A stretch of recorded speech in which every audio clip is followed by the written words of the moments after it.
I live in Charlottesville, Virginia, and I relocated here when I was 50 from the Washington, D.C. area where I lived my whole life. And by day, I'm a technical project manager. I work for a very large company, very well known in the States. And I do fun stuff like talk to people all day long and try to make our website as amazing as it could be. And then by night and weekend, I am a coach. I got certified in master neuro coaching about 4 years ago. It's a love, a passion of mine that I found late in life. And I started a podcast. I just did my 400th episode. I sat on the idea for 3 years and I finally did it. And it's been one of the best things I've ever done. What I do, and that's how I met you, Janet, is I interview people who later in life are super sparked about what they're doing. And whether it's a hobby, whether it's a new love, whether it's a career change and pivot, which is a lot of what I talk about, because it's really inspiring to talk to people who find things later in life and really blossom. And I Yeah. feel that's what I did. I did things the way I was expected to do them for most of my life, and then I basically said, "Enough of this. I'm gonna wake up at the end of my life and have regrets if I don't change." So, that meant calling up my old boyfriend, that meant moving to a new city, that meant getting certified in coaching and starting a podcast and doing things that really light me up. Wonderful. Yeah, I identify with so much of your story, really, right down to the fact that when I was 50 years old, I moved from London in the UK to Cape Town in South Africa. Second marriage. I think your podcast is brilliant because you'll inspire so many people that feel they're stuck in a rut and nothing's ever changing. And to be honest, what we do is there's definite synergy there because we've Mhm. got a lot of more mature ladies in our tribe.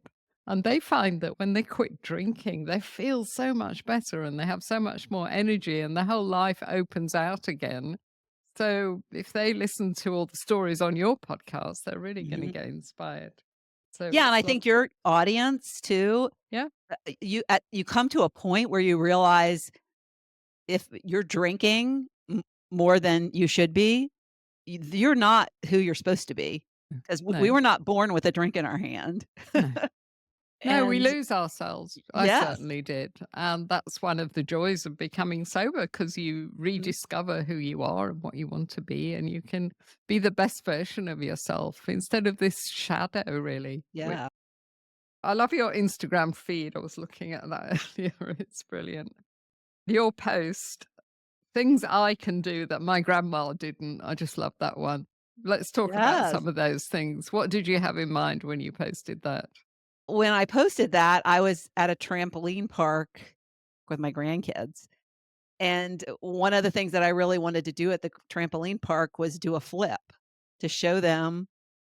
I don't want them to look at me like I looked at my grandmothers. My grandmothers were very old, and my cousin recently sent me a picture of my paternal grandmother when she was 49, and I'm like, "Oh my gosh, she looks older than I do now at Mm, 65."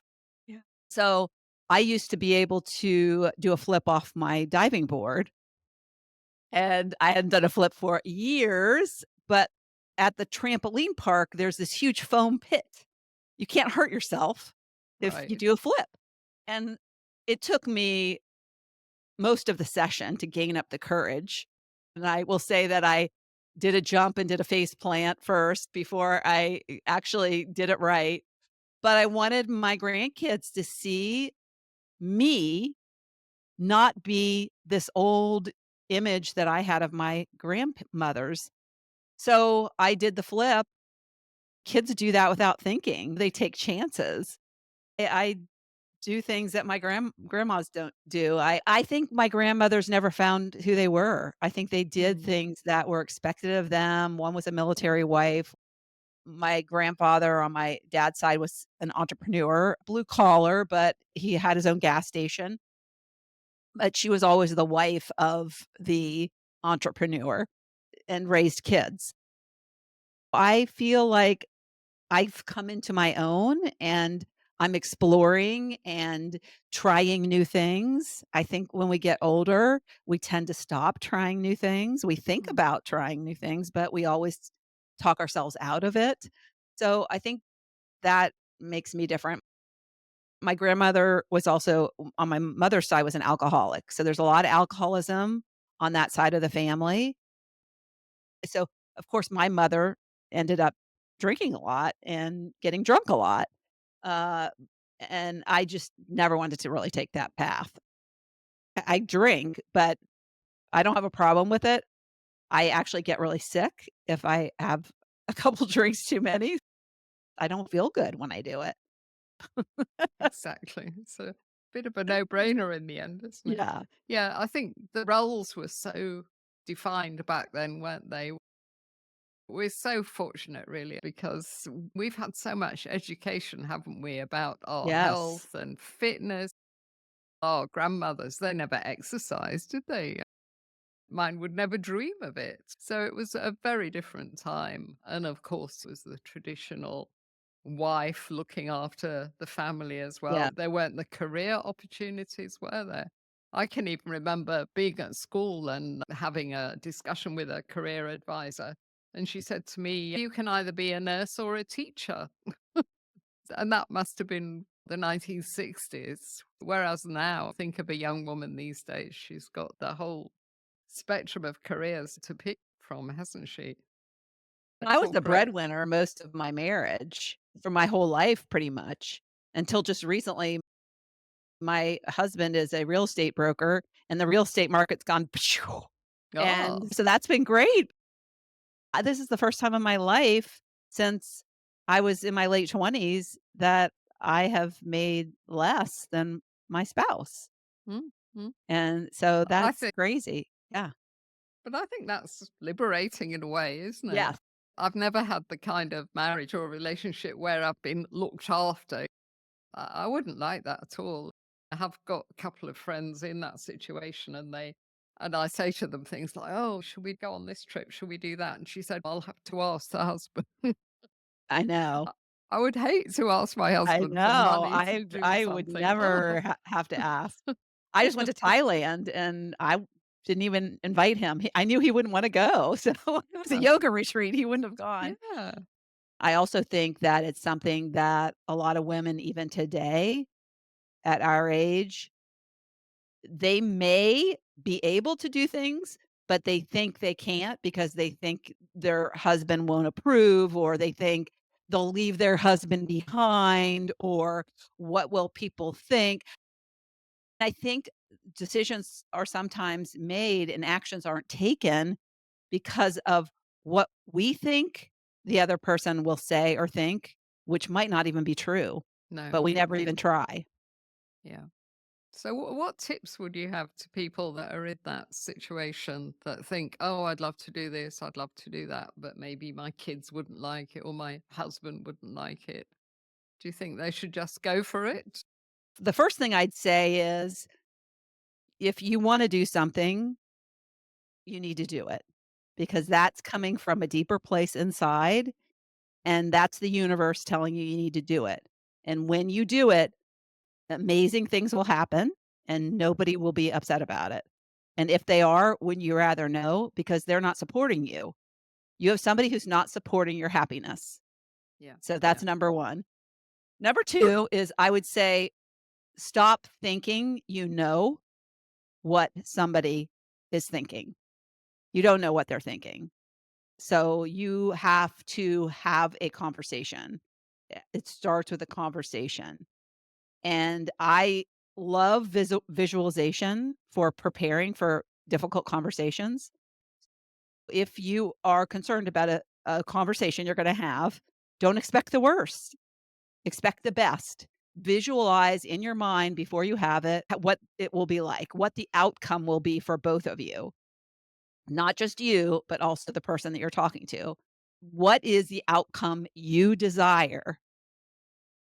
What do you want to receive from that conversation for both of you that's in the best interests of both of you? If you have a positive conversation about something you want to do and it turns out good, it will be good for your partner. It will be good Yeah. for that person that you're worried about who might not approve. It will be good for them because ultimately you love them and they love you. What's good for you is good for them. So I say visualize the positive outcome you want in a conversation before it happens. Yeah. Because what we do is our mind goes to the worst case scenario and that's what's in our head. So we go into these conversations ready to defend and ready to deflect instead of really listening to what the other person Yeah. has to say and really being understanding and sympathetic, even if like it's something you want, you have to listen and you have to be open and you can't get angry and you can't get reactive. So have these visualizations of a wonderful conversation and being a listener and having a positive outcome. And when you go in, your brain isn't already set for the worst.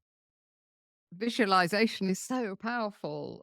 I was reading something the other day. It even starts creating neural pathways when you really Yes. strongly visualize. Yeah. But talking about worrying about what other people will think and say, when we have new members, one of the big things that they worry about is what am I going to say to my family and friends about stopping drinking? That to me just underlines what an incredibly alkogenic society we live in. Why should Yes. we be the weird ones because we're not drinking alcohol? And Yeah. people worry about it so much. And sometimes we have ladies that are married to heavy drinkers and they have a really tough time. The husband says things like, oh, you're so boring these days, you're no fun anymore, piling on the pressure. And it's very difficult in the early weeks and months to really make this stick. So I really feel sorry for people like that. But I think your tip about having conversations is a great one. One of our members, she's called Jax, she's been sober for years now. When she made the decision to do this, she was absolutely determined. So she invited every single one of her friends for a one-to-one coffee. And she said, this is what I'm going to do. It's really important to me. My health is suffering. I have to do this. And I need your support. If you're going to support me, that's fantastic. And if you're not, then I won't be able to see you for a while because I've got to put my sobriety first. And every single one of those people said, yes, of course, we'll support you. That makes so much more sense to me than Yes. just feeling anxious and nervous. That's a great idea. I've So, yeah, done dry January and people would say, "What, you're not drinking? You're not drinking?" And it was just like that question. So I'm like, "Oh, no, I'm just doing dry January." But what I decided to do after that is to start drinking out of a wine glass or a champagne mhm, goblet because it's bubbly, and then I didn't get questions. yeah, yeah, So it's a interesting. trick to Yeah, avoid having to deal with those people who think you're gonna be yeah, boring if you're not drinking and yeah, just act yeah. like your silly self, and Yeah, you we say alcohol's the only drug we have to justify not taking because Yes, it really is.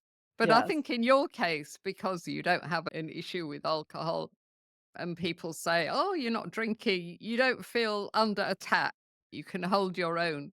Whereas when we're in really early sobriety, we feel quite raw and we've lost our confidence. And it's really difficult when people yeah, start saying, oh, you're not drinking. So the more tricks we can do, like yeah, having things in a wine glass and maybe not even going out too much for those first few weeks.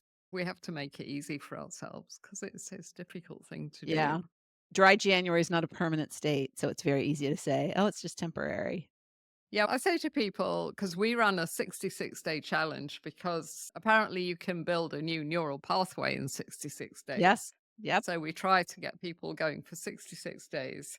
I say to people that that's you covered for 66 days. If people are on your case, you say, I'm doing a challenge. It's for my health. It's a health kit.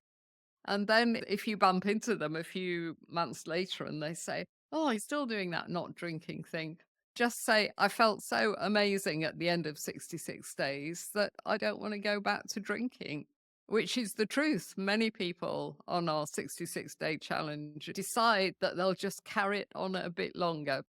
Why don't I try for 100 days? And then Mhm. they think, I could do 6 months now." And so it goes on. And that's the way to do it, I think, in stages, in steps. Yeah, yeah. It's one of the things I teach my students. I have a group coaching program, and that's exactly what we do. I use 67 days, and that's what I learned in my master neuro coaching program. I did it with some things, and it completely changed. It rewired my brain on certain Mm, ways I was thinking. But I would say definitely marry that time frame with positive affirmations about yeah. what you want to bring and call into your life, but always make it as if it's already real and has happened. So, Yeah. in other words, an example might be, I am happy as a sober person. And that could be something you repeat to yourself over the period of the 66, 67 days, because there's a lot of identity work that needs to be done when you have an addiction or when you have a belief that that's not serving you. As much as you can really brainwash yourself into what the identity you want to step into. So it's knowing what that identity is you want to step into, whether it's somebody who's happier, somebody who has a better marriage, somebody who has a better relationship with their children, somebody who's sober, somebody who's an entrepreneur and is moving into that space. Call into those tricks with teaching the brain how you wanna Yeah. be. Yeah. And identity is so important. James Clear, I don't know if you've read Mhm. Atomic Habits. Oh, He talks a my lot group's about, reading that right now. yeah, it's great. Yeah. He talks a lot about identity. And one of my favorite podcast guests, he's a guy called Nigel Jones who gave up drinking. I always ask people how they did it. And he said from day one, he decided he was a non drinker. He adopted this new identity. And Mhm. he would say to himself, what would a non drinker do in this situation? Yes, And how would yes. a non drinker go through the day? They'd get up early and they'd probably do some exercise. So that's what I'll do. And then they would have a healthy breakfast rather than eggs and bacon, which is what he usually had for breakfast. And he just adopted this identity from day one. Whereas sometimes when we're trying to stop drinking, we think, oh, okay, it's only day one and maybe it's only day five. But if you think of yourself as a non drinker from day one, then it's just not so arduous, really. I loved his Mm. approach. I thought it was very good. So let me ask you, Laurie, why you decided to get into coaching. That's a good question. It was totally by accident. I say I'm a technical project manager. I was actually in a coaching role. You get a team together and you all working on the same goal and I'm really helping navigate problems and giving advice and we'll try this and what about this. So it's a constant bringing people together and working with them to a positive outcome.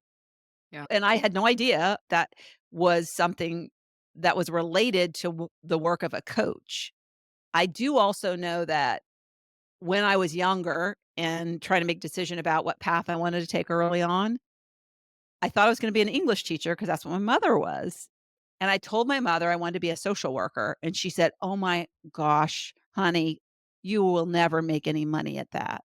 Passion has nothing to do with money." Oh my gosh, I can't do that. I won't make any money. So then what did my focus become? Making Yeah. lots of money. Yeah. And that never made me really happy. It would make me happy in the moment where I'd get the Mm, raise or I'd get accolades from whoever because I had this great job. I think I fell into it because I got to a place in life and I wasn't feeling very lit up about my job. So had gained some weight. That happens when you're not real happy, I think. It's along the same lines. You get depressed, you eat. My daughter had joined Beachbody. Beachbody is a network marketing company that sells fitness programs. So, in order to support her, I said, "Sure, I need to lose a few pounds. I'll buy a DVD from you." I started to lose weight, get in the best shape of my life. At 55 years old, I was in better shape than I ever was in college because I was solid, lean, and really healthy, and was so happy. So I ended up getting into that and coaching, but it was an easy coaching gig because it was like, they got the DVDs, I would put together a Facebook group and I'd be like, "Yay, come on, let's go." And I would be their leader. And Yeah. it made me love working with older women who felt like they weren't happy with who they were anymore. I Mm. did that for probably about 4 years, and I just wanted to be certified because these women, they're physically improving, but mentally, they have all this baggage that they're carrying around that they have not unloaded. And a year later, they would have gained their weight back that they lost, Yeah. even though Yeah. it was a network marketing business, but of exposing me to the power of the internet and the online coaching that you could do, and that I really had this passion inside of me to help people. So that's Well, really you how have I quite got into it. a nice story. Yeah. I read in your bio somewhere that your corporate career, the more senior you got, the more miserable you became. Yeah, And because I you were know it. further away from the Yes. team that Yes. yeah. Yeah, and I've also had the same title in different companies and sometimes loved my job and sometimes didn't love it at all. So it's Yeah. all about what you're doing. And I also discovered my passion because I was an HR director. So as long as I was training and developing and coaching people, I was an executive coach, I was quite happy. But then if you make me sit in front of spreadsheets and start laying people off, I Yeah. can't cope with that. So it's all down to what you're actually doing, isn't it? More than the job title. Sorry. Learning about coaching, Mhm. I was learning about myself, Oh, yes. because Yeah, everything well, that I learned to help other people was things that I could help myself with. I've always been a personal growth junkie. I loved Oprah and yes. recorded every show and loved Dr. Phil. So I think I always had this affinity for growth internally and helping other people find it as well. Yeah. So Yeah. how important do you think it is that we find our purpose in life? I think people get caught up in this, what is my purpose? I think we have multiple purposes. I've come to knowing that. What purpose essentially is finding meaning in Yeah. what you're doing. People make it to be this such a big and powerful word, but you want your purpose to be in your everyday. Like, where am I valued? And when you don't feel valued, you don't feel like you have any purpose. Yeah. And this was me. That's why I can relate to these people when their kids grow up. Even though I worked full time, my kids were my everything. And when they grew up and left, I was left without any clients to coach because they were really my first clients, if you think about it. And why I loved growing them into adults was because I loved that part of guiding them and Mm. helping them and teaching them. I was their basketball ball coach, or well, assistant coach. I was their soccer coach. I didn't know anything about soccer when they started playing, but they needed coaches. I'll do it. So I did all that on the side, but in retrospect, that was what I was meant to do. Mm. So it was after they left, where do I belong? Where can I find value? Look in your past because it has clues. Yeah. Where did you find value in the past? And if Yeah. you never found value, you better start figuring it out because there is value. And you came here, I believe, on an agreement. Your soul has this agreement to come here and learn something. And what you learn is something that when you share will give value. Yeah. So you can Yeah. learn it late. I say start with what you're interested in, start with trying new things, find something you're interested in, start doing it, and then help other people with it, and they'll get value. And so purpose to me is just finding value in Yeah. your activities. What are you doing? If you're drinking and you're sitting in front of the TV, you're not providing value, and that's why you're not happy. Yeah, we have so many ladies that give up drinking, and then suddenly we've got all this time on our hands because we're not planning the drinking, doing it, or recovering. And also, we've lost some of our drinking buddies. Our social lives Mhm. calmed down a bit. Yeah. So we have to find something else. I say to people, what do you enjoy doing apart from drinking? And they go, "I don't know, to be honest, because that's been my thing." I've always Mhm. said that I like socializing, by which I mean eating and drinking wine with my friends. That's how I spend my free time. So we really have to do some soul searching. And going back to what you used to enjoy, I often Mhm. say to people, what did you like to do as a child? Did Yeah. you like drawing or were you very active? And we have to somehow get back in touch with that time or start exploring something new. A life coach is brilliant for that because Yeah. I don't have to tell you about the power of coaching, but just sitting with someone else who's really listening to you actively and challenging you and listening to your thoughts, the power of your thinking completely changes. I listened to a podcast and heard about this, and I Yeah. now teach it to my students. It's called the Sparketype Hmm. test, and it's SPARKETYPE, just the way it sounds, Spark E type. And it tells you what lights you up, what activities light you up. There's 10 different types, and you have a main type and you have a subtype. And it also tells you what your anti is, what you shouldn't be doing, what drains Okay. you when you do it. And so it's very interesting test. And when I took that, I was like, OMG, that is exactly me. You get a little write up and it's free. Just Google it. That's a really good place to start, I think, because if you're like, I don't know what I like, I don't know what to do, taking this test, it's online, will inform you of your type. And then it has what that type should be doing. I was coaching, doing exactly what I'm doing. And my subtype was more of a teaching, like teaching Okay. stuff. And that's exactly what Fantastic. I do as a coach is I teach stuff and I talk to people. So, yeah, probably a lot of your audience who likes to socialize and drink would be good coaches. Yes, I'll definitely put this in the show notes.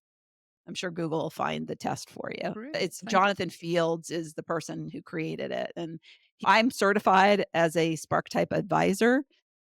It uncovers a lot of things in your past that you did that you liked that you've completely forgotten.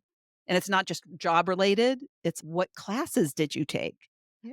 I remember this one class that I took as a working mom. I went back to school and was just dabbling in some classes, and I took this communications class, and it literally changed my life.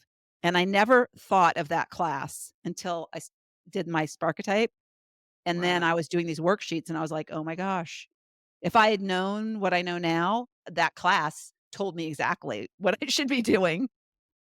We just don't have enough information about our interests, I Mm. think, and we haven't dabbled enough or we haven't done the work to look back. I also love his perspective because he says job titles don't mean anything. It's the activity. So when you interview, Yeah. make sure you ask specifically about what your day to day is going to be like. He gave an example in one session where a woman, she wasn't really lit up in her job, but she was able to mentor. She got an advisor type, which is my type, and she was able to start a little side group to mentor new employees. And she was so excited about going to work every day because she had this little side thing that completely matched the stuff that lit her up. He's all about don't quit your day job, don't learn this and go change everything. So it starts as a like kind of analysis. Hmm. Let me No, look at what I'm doing. What can I start to add in differently as maybe a hobby or a course I can take and then dabble in it. that sounds amazing, Laurie. I'm going to definitely put that in the show notes. So let's talk about your roommate. Yes, I had a roommate in college and we were randomly placed and became best friends. And it was just one of those matches made in heaven, I would say. In fact, she had a drinking problem and we didn't know it. Everybody parties in college. My college, it was party school. And so we all had a good time. But there were a couple instances that it was clear there was a problem. I remember waking up in the middle of the night one night and she had a knife and she was digging in the toaster, which was plugged in. And I was like, stop. So that's one thing. Another night I woke up and I heard something and I woke up and she was peeing on the chair at the desk, thinking that was the toilet. I remember going, "What are you doing?" It was just like, What?" And having to clean up after her, basically. I don't even think she remembered the next day. No. And then I remember a couple weeks later, my roommate and I had spent the night at our boyfriend's houses, and we came home, and our other roommate had the same she had peed on a coffee table in the living room. So, clearly signs of issues. We talked, we were like, "She has a problem, what do we do?" But then she moved away. Her dad worked for the State Department, they moved to Paris, and she took a semester or 2 to go have that adventure. So, we ended up not living together anymore. Fast forward, she and I ended up after college in the same town. She had kids, she got married, had kids, and she was struggling, I think, a little bit in her marriage, and she started drinking a lot and having a lot of issues. There was a lot of situations, things went to a head. My oldest daughter was 12 and her youngest were babysitting age, and she asked them to babysit. They were going to a neighborhood party, so they weren't going far. But we lived about 10 minutes apart, and it was a country road to get to her house. So I said, "Sure, she can babysit." And then after I dropped her off, I was like, "What am I thinking? They're gonna go get really drunk at the party, and then she's gonna drive my daughter home or her husband, and they're both have a drinking problem." So I called my daughter and I said, "Now I want you to tell me as soon as you hear them get home. I want you to listen for their car. As soon as they pull in the driveway, call me and I'm gonna come get you. Just tell them I'm gonna come get you because they don't have to worry about it." And so she did that. I got there. Her husband answered the door. She wouldn't even see me. She was so angry. They were so angry. Now, like, that's a hint, right? Why would you be angry that somebody's coming to pick up and save you the trouble? But they were Yeah. so angry at me that I did that because that was basically the truth that they were drunks and I didn't trust them. I remember my daughter saying, "Mom, you embarrassed me. Don't do that again." And I was like, "Let me tell you, it was a good lesson for her because I said, I never want you to be in a position where you're in danger." It was so funny because I found out about 3 or 4 months later, he got pulled over and put in jail driving a babysitter home in the neighborhood. And I was like, I had this gut feeling, and thank God that I acted on it. So her husband stopped drinking at that point. That was a big wake up call. But of course, she played into the whole, "It's his fault." And so she continued to drink. She got divorced. She lost custody of her children, and she chose alcohol and that life over being a mom. I ended up going to court and testifying against her, Wow. sitting in front of her and telling the court that she was an unfit mother, Mm. and she was my best friend. So, at that point, we had stopped speaking. I remember one day I wrote her an email and I said, "I can no longer be your friend until you get out of the alcoholic haze you're in. I'll be here for you then, but I can no longer be your friend because." Prior to that, we did an intervention. So her family and one of our other college roommates, we did that. We did an intervention in the home. We didn't have a professional with us. I wish in hindsight we did, because her husband brought her 6-year-old in, and it was heart-wrenching.